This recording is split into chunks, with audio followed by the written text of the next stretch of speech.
C'est quoi? Qu'est-ce qu'il y a avec ces histoires de cheval, là? C'est une déclaration de guerre que vous voulez ou bien? Non, non, non, non, pas du tout, c'était de l'humour. Hein, personne ne rit, là. Oui, mais c'est parce que c'était mal dosé. Faut une dose de cheval. Et salut, donc on retourne dans le monde de Warhammer avec une bonne battle, une bonne bâche comme on y aime, entre les impériaux et les Skaven, bien sûr. Donc une table toute simple comme vous le voyez encore, j'aime la simplicité car j'aime la bâche simple, et oui, le monde de Warhammer est fait pour se foutre sur la gueule, bien sûr. Alors, la liste d'armées Skaven, toujours à 2000 points, toujours commandé par le seigneur Prophète Gris niveau 4 tout nu. Le trio de héros que j'adore, le prêtre de la peste sur son creuset, le chef GB avec son petit bouclier et son armure lourde, et le technomage et sa fusée funeste et son petit pistolet qui peut faire sa petite surprise. Les unités de base, les 39 esclaves en ligne de 5 évidemment, les 34 guerriers des clans et également en ligne de 5 avec un étendard, un musicien et un lance-feu. Les 39 vermines de choc avec leur étendard et leurs musiciens, leur bouclier et leur petit mortier.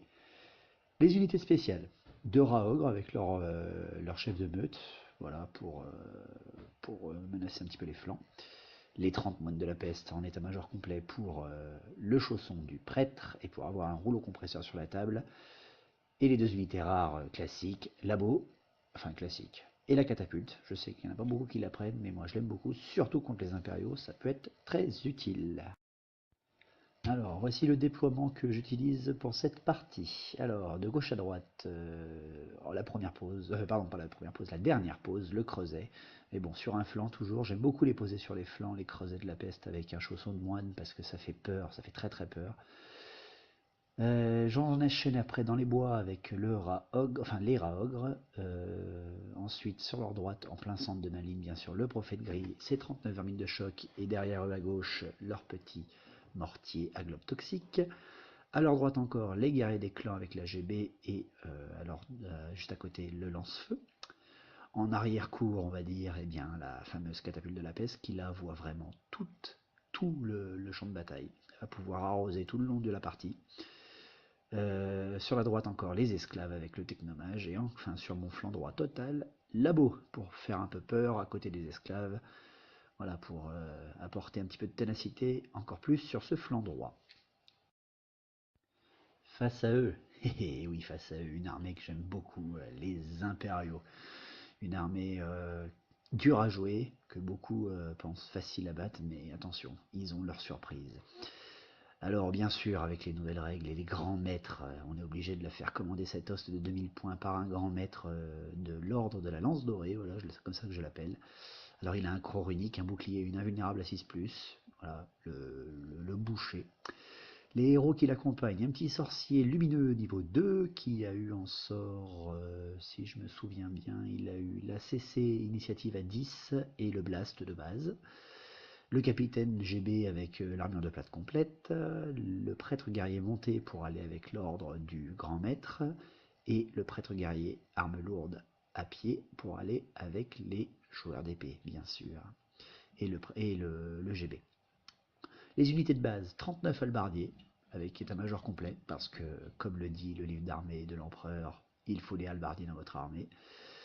8 chevaliers de l'ordre en état-major complet, cercle de l'intérieur et lance de cavalerie, donc le chausson du prêtre monté et du grand maître, du seigneur.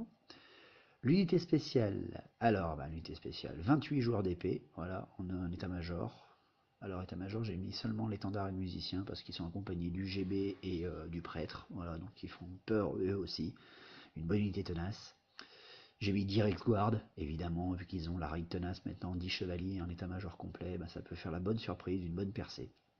Et enfin, les unités rares, le feu d'enfer, bien sûr, pour contrôler une zone du terrain, et l'héliobolis de Ish, que j'aime beaucoup, parce que ça fait une bonne lance magique, et surtout ça donne une petite invue à 6+, qui m'a sauvé de bien des petites péripéties. Voilà.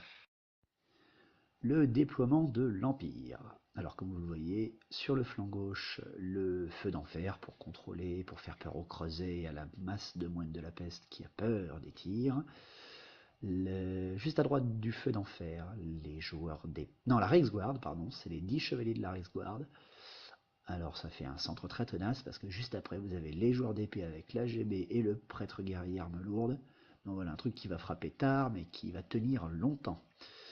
Au centre du dispositif impérial, l'Héliobolis de Hys qui apporte donc une 1v6+, aux joueurs d'épée et aux unités de cavalerie à côté.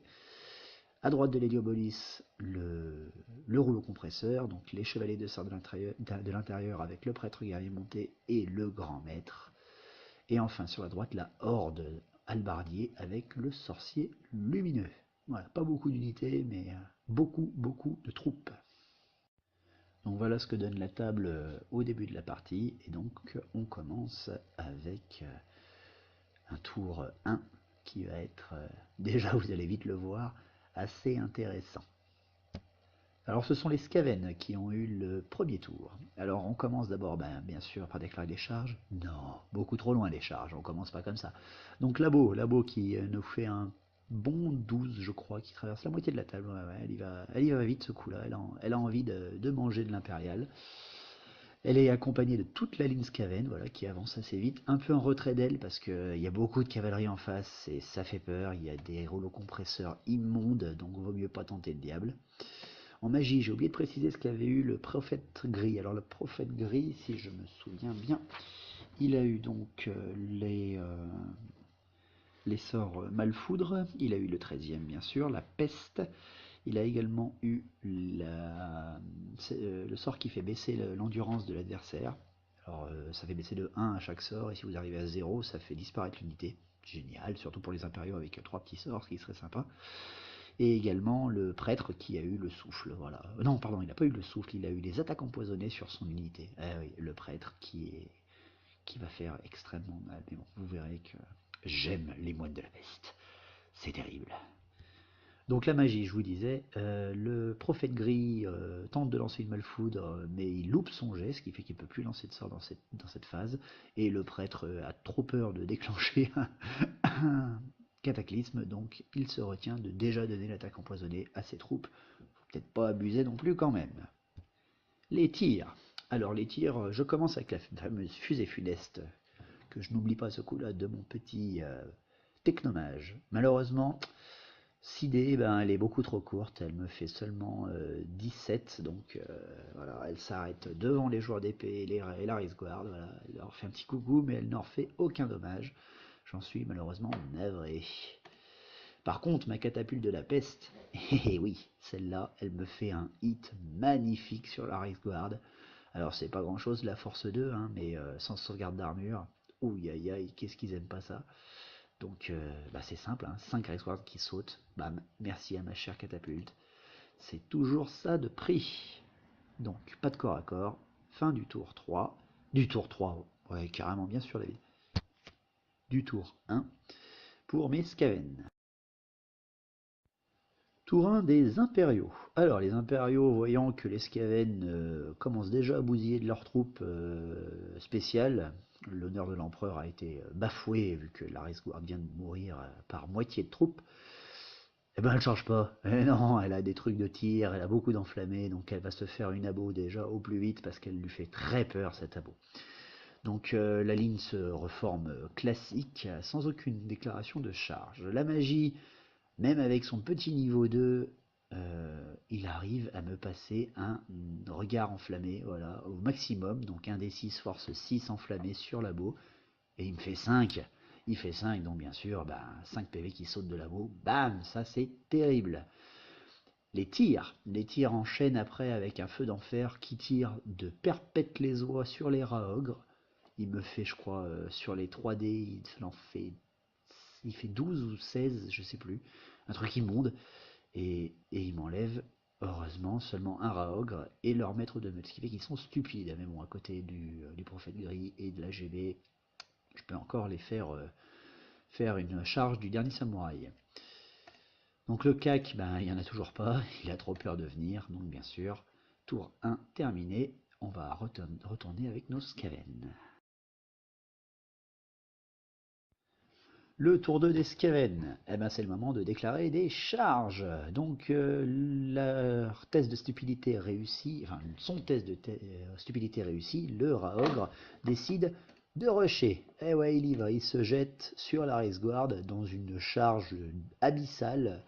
Et il y arrive, il est au maximum, il me fait un magnifique double 6, donc on y va, et il va jusqu'à la Raceguard. Il va mourir, hein, c'est une charge du dernier samouraï, mais c'est pas grave. Il arrive au contact. Labo, comme vous voyez placé, se tourne légèrement pour prendre bien de face ses foutus halbardiers. Et le score qu'elle me fait est juste terrible. Voilà, elle me fait 4. Donc elle gambade, quoi. Voilà, elle doit avoir 2 pistons qui ont grillé et une tête qui a essayé d'en manger une autre. Mais voilà, terrible. Labo qui, ben voilà, qui va servir de tremplin pour les impériaux. C'est terrible, c'est horrible. Je déteste cette situation. Et bon voilà, c'est les dés aléatoires. Donc Labo qui reste planté devant. La ligne est obligée de suivre quand même. J'approche les esclaves pour faire un tremplin, mais surtout pour éviter que les cavaliers me chargent toute ma ligne. Voilà, je les réoriente un peu. Alors je suis pas joueur de tournoi, je déteste les joueurs de tournoi qui genre sortent le technomage devant pour réorienter la charge. Voilà, on n'est pas là pour ça. On est là pour faire du roleplay. Moi je joue roleplay. Donc voilà, je mets les esclaves devant, ils vont crever de suite derrière, mais c'est pas grave, on joue Skaven. J'essaie de rattraper la situation, la magie, eh ben rien, rien du tout. J'ai 6 dés, j'essaie de lancer une peste acidée sur les joueurs d'épée, elle passe, mais pas en irée, donc derrière, ben bien sûr le petit sorcier niveau 2 se gêne pas et utilise son PAM, merci. Donc voilà, une phase de magie rondement menée. Je continue avec mes tirs. Alors mes tirs, la fusée funeste ayant fait déjà quelques morts, on va essayer d'enchaîner avec la catapulte et le mortier. Et bien la catapulte et le mortier touchent les joueurs d'épée, tous les deux, et ils arrivent, je crois, à en tuer 3 ou 4, qu'est-ce que je raconte? Non, non, ils en tuent bien plus, ils en tuent 7, voilà, 7 morts. 7 morts dans les joueurs d'épée sur 29. Tranquillement, on les affaiblit de petit à petit, ça me va très bien. Corps à corps. Et oui, corps à corps, le grand corps à corps du Raogre, tout seul contre la Riksguard. Eh ben, il est encore présent sur le plan, mais si vous regardez bien sur la photo, il est plus là. Il s'est fait décalquer la tronche sans même faire une seule perte. C'est terrible. C'est horrible, mais bon, bah, c'est la Riksguard. De toute façon, elle aurait été tenace, il n'y aurait eu aucun problème. Ce qui fait qu'elle est tout à fait libre de venir charger autour de les impériaux, qui va arriver incessamment sous peu. Tour 2 des impériaux. Bien, et bien là c'est tout simple. Là aussi, il éclaire des charges de partout et c'est juste terrible parce que lui, contrairement à moi, elle a tout réussi. Voilà, donc les cavaliers avec le grand maître réussit à charger Labo. L'héliobolis de Ish charge mes esclaves parce que oui, ça va faire tremplin. Donc les cavaliers vont d'abord tuer Labo pour venir ensuite taper les esclaves avec l'héliobolis. Ça va être immonde. La Rexguard charge mes vermines. Ça, je l'avais pas vu venir. Et les joueurs d'épée, eh ben eux ne chargent pas. Ils préfèrent louper leur charge. Pardon, je me suis gouré, il avait loupé une charge, c'est vrai. Oui, parce que ça aurait été Rexguard plus joueur d'épée, ça m'aurait fait très mal. Donc là, ce coup-là, c'est lui qui est mal placé pour ses joueurs d'épée et mon creuset. C'est pas grave. On va voir encore un flanc droit qui va s'écrouler, c'est terrible. Sa magie est surtout pas intéressante du tout pour lui parce que un petit niveau 2 contre un niveau 4, il arrive à canaliser pas mal de dés, je crois avec ses 2 prêtres guerriers, mais rien ne passe. Il a 8 dés en tout, j'en ai 6, et ben je lui contre tous ses sorts. Ça c'était super classe. Donc cac, on enchaîne avec le cac. Alors bien sûr, la cavalerie lourde avec leur grand maître. Le grand maître fait un beau fait de place, il a une initiative supérieure parce que avec son cours unique, dès qu'il touche, il tue. Eh ben oui, il me décalque que Labo avec ses 4 attaques, il lui restait plus qu'un seul PV, étant donné qu'elle a été blessée par des sorts enflammés, eh ben elle n'a plus sa capacité de revenir à la vie, donc il roule sur mon Labo avec sa cavalerie, et il arrive au contact de mes esclaves, et là c'est tout simple, avec la charge de l'héliobolis, la charge des cavaliers lourds, Et la grande riposte incroyable de mon technomage qui arrive à enlever un PV sur un prêtre guerrier, s'il vous plaît, je ne sais pas comment il a fait ça, mais bon, sur un malentendu. Et ben non, c'est un massacre, hein, les esclaves, après la mort du technomage face aux prêtres guerriers, ben voilà, hein.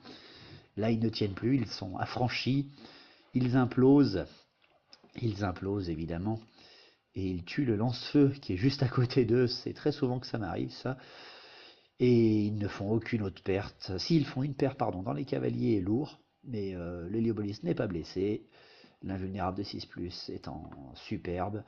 Voilà, donc ils traversent ma ligne, mais bon, l'axe que j'ai quand même donné des esclaves leur permettent de filer derrière ma ligne et de ne pas continuer sur les guerriers des clans ou de quoi que ce soit d'autre. Merci, mon Lul. Donc, la Raceguard, pour finir, en cac, et ben là par contre la Raceguard, eh ben elle est pas bien. Elle est pas bien. Elle tue 3 vermines de choc, certes, mais alors la riposte avec les halbardes en tue 2. Donc tout le monde étant tenace, enfin, les miens étant indomptables et les siens étant tenaces, eh ben c'est tout simple, ça reste. Le tour 3 des Skaven. Alors, il va falloir rattraper ce flanc droit, et il va falloir surtout prendre ce qu'on nous offre. Donc déclaration des charges, les guerriers des clans. Et oui, les guerriers des clans déclarent une charge sur les halbardiers. Allez, ils s'en foutent, ils sont presque aussi nombreux qu'eux.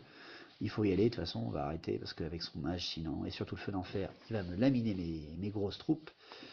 Et le creuset bien sûr, quand on lui offre un flanc il y va et de loin, eh ben il charge de flanc, les joueurs d'épée, et oui, et ça fait extrêmement mal. Les sorts, le seul sort que j'arrive à passer, parce qu'il faut bien le préciser, j'avais que 3D, c'est celui-là de mon prêtre de la peste. Eh ben oui, le petit prêtre de la peste qui rend son unité avec un attaque empoisonnée. C'est foutu pour les joueurs d'épée, ils vont se prendre une bonne frite dans la gueule. Les tirs. Les tirs qui suivent, c'est mon mortier et la catapulte. La catapulte devant tirer un certain minimum de pas, j'avais espéré une déviation qui retourne, mais bon, faut arrêter de rêver, hein. Ça file derrière, et comme vous le voyez sur le plan, le mortier loupe également totalement sa cible de cavalerie, donc je dis adieu à ma catapulte, et les cavaliers vont se faire un plaisir de remonter ma ligne derrière. Les corps à corps, le corps à corps, voilà, je l'attendais, hein, j'adore voir le creuset de la peste, voilà, pourrir un flanc d'unité spéciale comme celle-là. Vous le voyez, hein, je crois que j'enlève les deux tiers du régiment. Voilà, alors ça en fait pleurer mon chat même que je tue autant d'impériaux. Espèce de débile.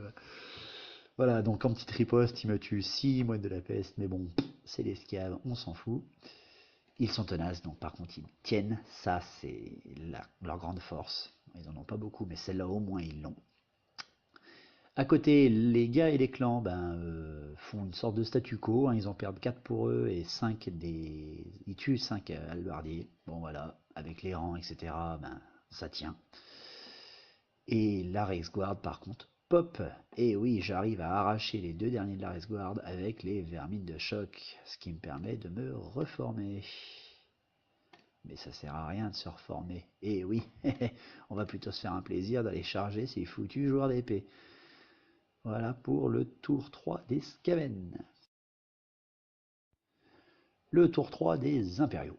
Alors, il n'y a aucune charge de déclarer vu. Ah si, pardon, il y a la charge de l'héliobolis sur la catapulte. Voilà, un char contre une machine de guerre Skaven empoisonnée.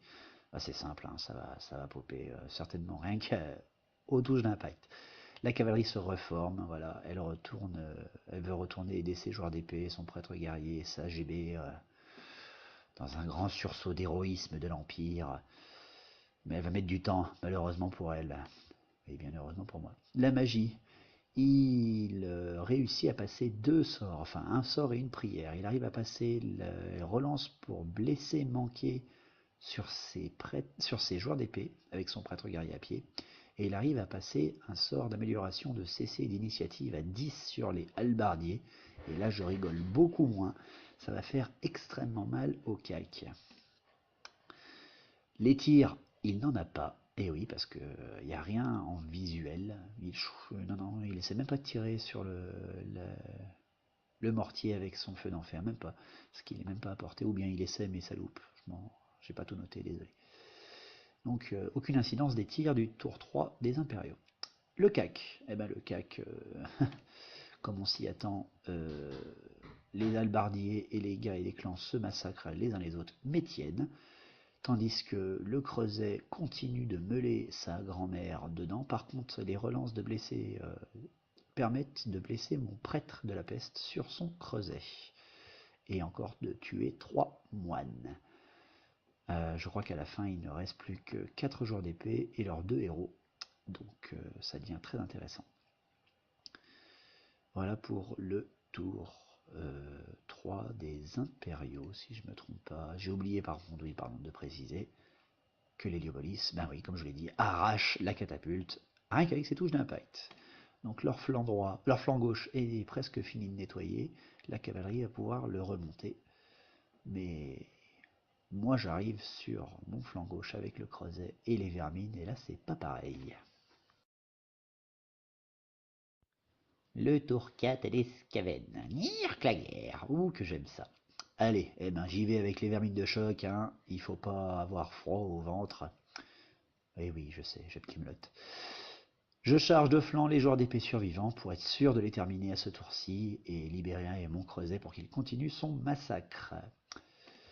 Donc bien sûr je réussis ma charge et ça va découler un magnifique massacre. Je recommence à la magie à faire des jets de pourrave. Je crois que je fais 4 jets sur mes dés, ce qui fait que je peux que relancer les attaques empoisonnées avec mes moines de la peste pour être sûr de finir ces joueurs d'épée, parce qu'ici on reste un seul, ça va encore tenir longtemps avec leur foutue ténacité. Les tirs, eh ben, le mortier tout seul qui se sent vraiment dans la merde, eh ben, il essaie quand même encore de tirer sur cette foutue cavalerie qui me fait peur. Et il la loupe, et oui, il dévie comme un goret, il tire encore quasiment sur le même endroit qu'il avait fait avant. Donc lui aussi va passer certainement sous la moulinette de l'Héliopolis, qui est en fait pas du tout seulement un truc de soutien, mais qui est un bon char de l'Empire. Jouez-le, il est beau, et en plus, il est sympa. Donc, cac. Eh ben oui, hein, quand c'est fini, c'est fini. Comme vous le voyez sur la photo, c'est le massacre de ces foutus joueurs d'épée. Aucune fuite, hein, ils sont massacrés. Comme un beau dernier carré avec leur héros, typique des impériaux. Ah, ils sont toujours là, ces impériaux. Ils s'en prennent plein la gueule, mais ils sont toujours là. Donc ça libère mon creuset et mes vermines de choc. Le CAC des guerriers des clans contre la horde de halbardiers avec CC et initiative de 10. Là par contre, je prends cher dans ma gueule. Il m'en tue, si je me trompe pas, 9. Voilà, 9. Et je leur en tue 4. Je leur en tue 4 par 4, il m'en tue 7 par 9, mais bon, voilà. Je crois que je réussis à faire un magnifique jet sur mon commandement. Là, je crois que je fais un commandement à 3. Voilà. Donc les guerriers des clans vont tenir. Et oui, c'est ça qui est intéressant, c'est que j'ai des Skaven qui sont courageux avec leur GB. Donc voilà, je reforme mes unités pour accueillir les charges futures, au cas où, et surtout pour avoir les lignes de vue avec mes sorts, avec cette peste et ce foutu 13e sort que j'ai pas pu passer de cette partie pour l'instant. Donc voilà pour le tour 4 des Skaven.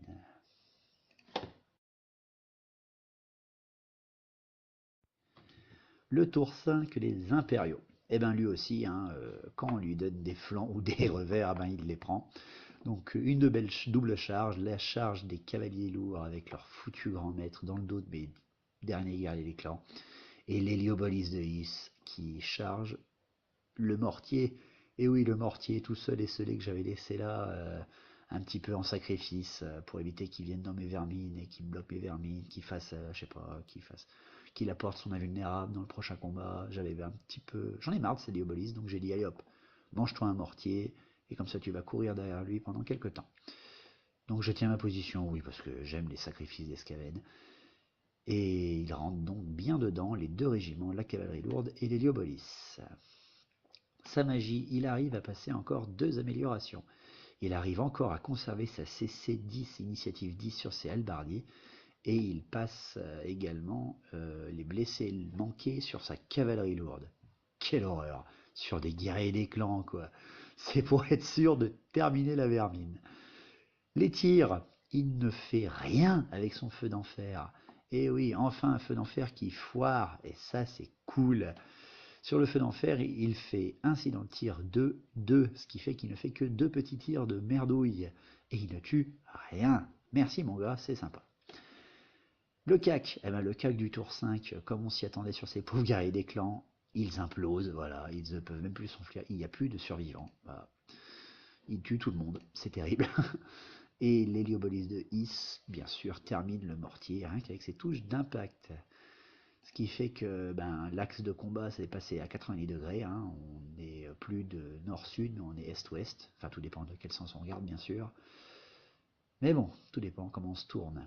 Donc, tour 5 terminé, tour 4 terminé, pardon, et on va enchaîner sur le tour 5.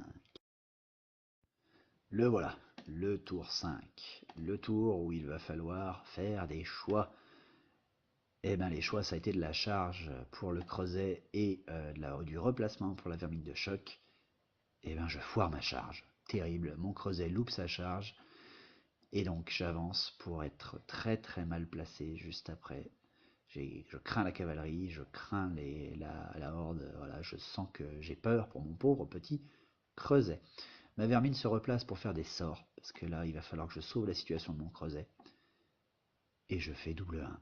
Voilà, merci pour les sorts, merci le racornu, je suis trahi, je suis déçu. Donc je conserve mes attaques empoisonnées sur mon creuset, et c'est la seule chose que je peux faire, qui est quand même gentil de passer, à 2D, parce qu'avec un prêtre guerrier un niveau 2, il ne canalise pas, donc j'ai eu du pot quand même dans mon malheur. Les tirs, ben, j'en ai plus, et le CAC est inexistant. Donc on passe directement au tour 5 des impériaux. Le tour 5 des impériaux. Alors le tour 5 des impériaux, eh ben, il charge évidemment, mais il ne charge qu'avec sa cavalerie. Ça j'étais waouh. La cavalerie qui charge, pas sur le creuset. Et oui, là, il veut couper la tête du serpent. Il charge le prophète parce qu'il a peur des sorts évidemment. Donc eh ben, qu'est-ce qu'il fait? C'est tout simple. Hein. Il largue sa cavalerie lourde et il tourne son héliobolis dans le bon sens pour pouvoir terminer mes pauvres vermines certainement au tour 6. Et là, ça va faire très très mal. Magie. Magie, il arrive à passer 2 sorts. Il passe un sort, toujours pareil, un sort et une prière. Mon prophète gris ne sert à rien. Ce niveau 4 contre un niveau 2, c'est exaspérant.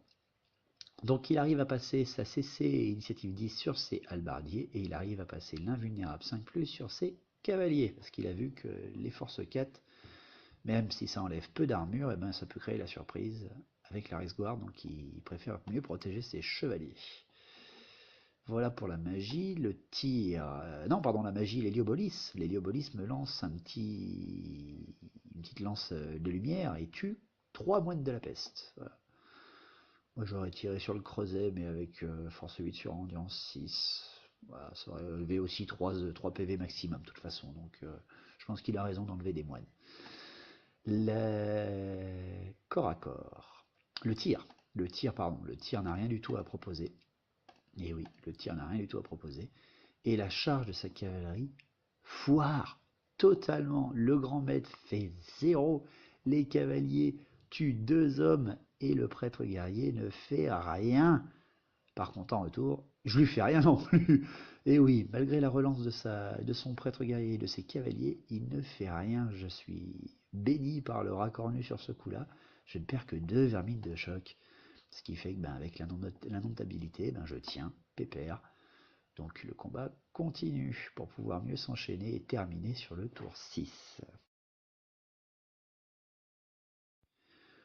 Donc le tour 6, eh ben, c'est le tour décisif parce que au niveau des points, là pour l'instant on se tient, il a quand même un bon avantage, mais ça va être un tour difficile. Donc tour 6 des Skaven, charge des Skaven, et évidemment. Le creuset fonce sur ces foutus halbardiers boostés, on s'en fout, il faut les exploser. La magie, je tente une décrépitude sur les cavaliers, elle passe. je tente l'attaque empoisonnée sur le creuset. Elle passe. Tout passe en magie pour finir correctement le tour. Tir. Ben, il n'y en a plus. On passe au cac. Donc c'est tout simple. Là, on le voit tout de suite. Même avec la CC améliorée, les attaques empoisonnées, la touche d'impact, tout ce qu'il faut et pas la ténacité. J'arrache ce foutu pack d'albardier. Il s'enfuit comme des pleutres, comme la couleur pleutre. Et je les rattrape juste avant la forêt. Enfin, je touche un petit peu la forêt même. Donc je suis obligé de faire un test de terrain dangereux avec le creuset. Et là, je retiens mon souffle. Et c'est bon. Il n'a pas de dommages. Merci. J'arrête. Ça aurait été con d'avoir perdu un creuset sur un malentendu comme celui-ci. Le corps à corps, par contre, des cavaliers avec les vermines, voilà, là d'un coup ils se rattrapent, mais je comprends pas. Et les charges avec moi sont toujours pourraves et les deuxièmes rounds sont toujours meilleurs. Ils n'ont plus la relance de la haine, etc. Et là, ils m'arrachent un nombre incalculable de vermines, c'est terrible. Je crois qu'ils en enlèvent, ils en enlèvent au moins plus d'une dizaine. Donc c'est terrible. Voilà. Ben, mon indomptabilité fonctionne toujours, mais elle va pas durer très très longtemps. Heureusement d'ailleurs que j'ai encore un rang de plus que lui, quoi. Enfin, c'est surtout il a eu seulement une perte, donc il a perdu son deuxième rang, sinon j'étais plus indomptable et je m'enfuyais, c'était foutu.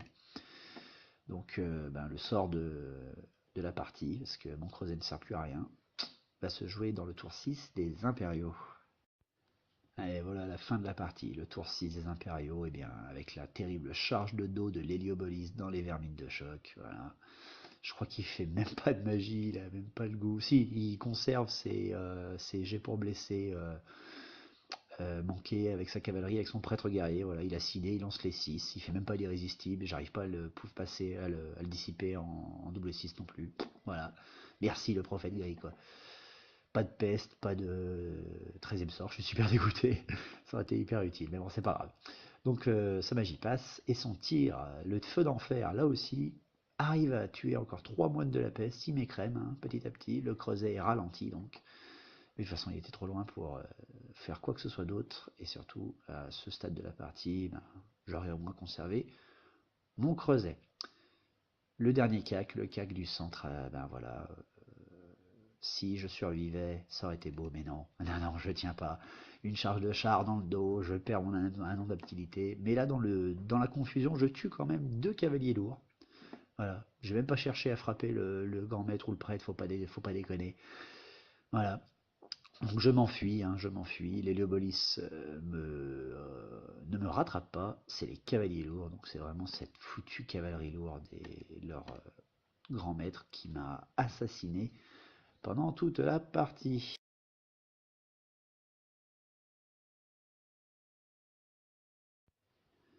Donc voilà, alors bilan de la partie, eh bien les points marqués de l'Empire, 1715 points en comptant les 200 points de mort du général adverse. Les points d'Escaven, 1257, et oui, parce qu'ils ont tué pas mal d'unités, mais pas suffisamment. Donc c'est une victoire impériale, bien sûr.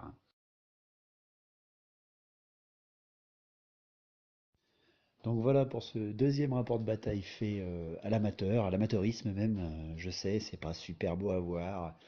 C'est du photofiltre, c'est pas de l'After Effects, c'est sur un bar et pas dans un beau garage. Mais bon, quand même, j'espère que ça vous aura plu. La dédicace toujours à la guerre au garage et aux démaudits et à tous les amateurs. À la prochaine et bien sûr que l'on souhaite la longue vie à Battle, au vrai Battle.